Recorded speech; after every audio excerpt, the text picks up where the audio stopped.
The crumbling campaign of Kamala Harris is on full display for all to see these days, and with Election Day just 22 days out now, the panic, full-blown panic is setting in for the left. They know what's coming.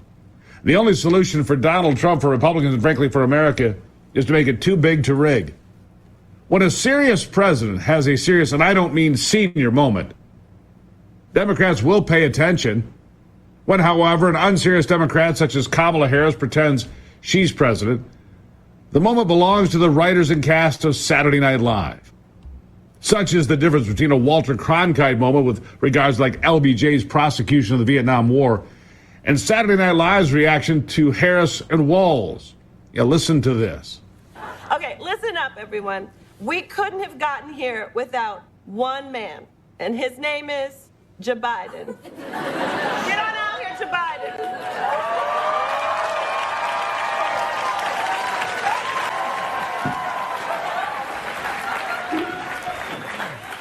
Folks, that's right. A lot of people forget I'm president, including me. But guess what? And by the way,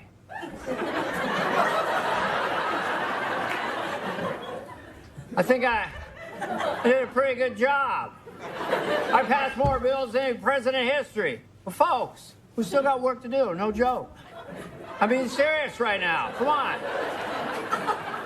And guess what? And by the way, the fact of the matter is, the rich don't pay their fair share. They gotta pay the fair share. We gotta build back better. The build back the better, the better part, the better. Build back the better. Can't believe it's not butter. Thank you, Joe Biden. Thank you so much. Yeah, when SNL is hammering you for the third week in a row, you know it's gotten really quite serious. With a feeble and dementia-addled Joe Biden and an unelected, unqualified nominee like Kamala Harris, the jokes basically write themselves. For a joke of a hunter like Tim Walz, who doesn't even know how to load his own shotgun, the clips, the misfires, repeat themselves as memes and posts on social media, all of which is to say President Trump is way ahead in the polls, and we all know it. The race is now, in the words of the president, too big to rig. President Trump was also right about the Democrat Party, that its most zealous and unethical members are professional cheaters. He's right about the state of the polls and the State of the Union, that the two favor him a lot. But as President Trump said on Saturday in California, cheating is a Democrat specialty. He said this in Coachella Valley, which is home to the music festival of the same name. He said this and more before thousands of supporters, with introductions by celebrities and CEOs and congressmen. He said this before a Coachella-sized audience in deep blue California in support of his call to defend America, in defense of his call to save America, in response to his call to make America great again. Here he is. And by the way, we're leading in all the polls, but we have to win. Too big to rig. We're leading in the polls, but we have to do it too big to rig. Because they are good at one thing. You know what that one thing is? He goes, cheating. That's true. They're professional thieves. Yeah, the star, the actor Dennis Quaid said the same. He is the star of the recently released movie Reagan. Channeled his inner Reagan, telling Trump supporters that it's time to pick a side, and so it is. For Quaid not only evokes the sound of Reagan, he invokes the words of Reagan's "A Time for Choosing" speech. This time, however, the Republican nominee is in the lead. This time, unlike the times in which Reagan spoke, the times favor the Republican Party. This time, 2 weeks shy of the 40th anniversary of Reagan's speech, the ideas and the times favor the ideas of Reagan and the Republican Party collectively. Listen to this. I'm here today to tell you that it's time to pick a side. Are we going to be a nation that stands for the Constitution or for TikTok? Are we going to be a nation of law and order or wide open borders? Quaid's right about the importance of this election, that the choice is between freedom and anarchy. He frames the choice as a contest between the soundness of the Constitution and the noise of TikTok and other social media platforms.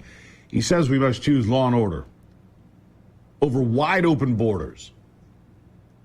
President Trump expands on this theme, reminding his supporters that border czar Harris's record is a disaster. He indicts Harris's failure to do anything about the border except make it easier for illegals, for criminals to cross that border. He rightfully indicts Harris on her own turf in California because the state is not only ungovernable, but it's unsafe. He reminds Californians that the Golden State is anything but those things and that it is now a sanctuary state and a haven for violent criminals. He reminds all Americans things here can be better. Things will be better provided we vote the right way and govern the right way. In so many ways, he reminds voters of Ronald Reagan, or to quote Reagan, quoting common sense, we have it in our power to begin the world over again. To quote President Trump, we have it in our power to make America great again. Listen. Now, over the past 4 years, border czar Harris has delivered the same nightmare invasion to every state in America as the vice president. I can't even believe it. How do you like the vice president she picked? How about that guy? How about that guy?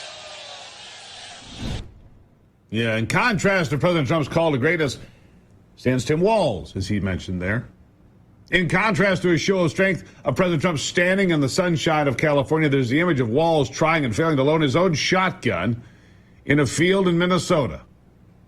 The whole embarrassing scene exposes the big lie that Walz is a hunter, that he owns and knows how to use a firearm.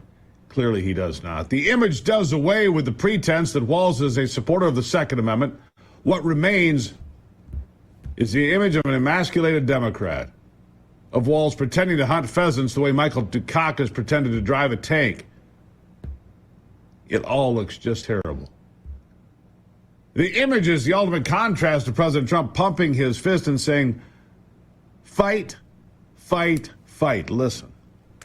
Yes. That's my theory, and it never fits quite right. It never fits quite right. It's not quite right. How do you give it back? Governor, what kind of gun is it? This is a Beretta A400.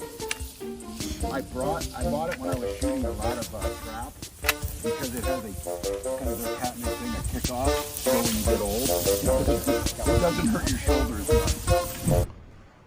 Yeah, you get it. Tim Walz can't load a basic Beretta shotgun. I could do that with my eyes closed. So could anyone who's ever hunted pheasants more than 30 seconds, but hey, you sell the story any way you want. We'll have more. Well, welcome to it. It's Monday on the Steve Gruber Show. A lot more to come.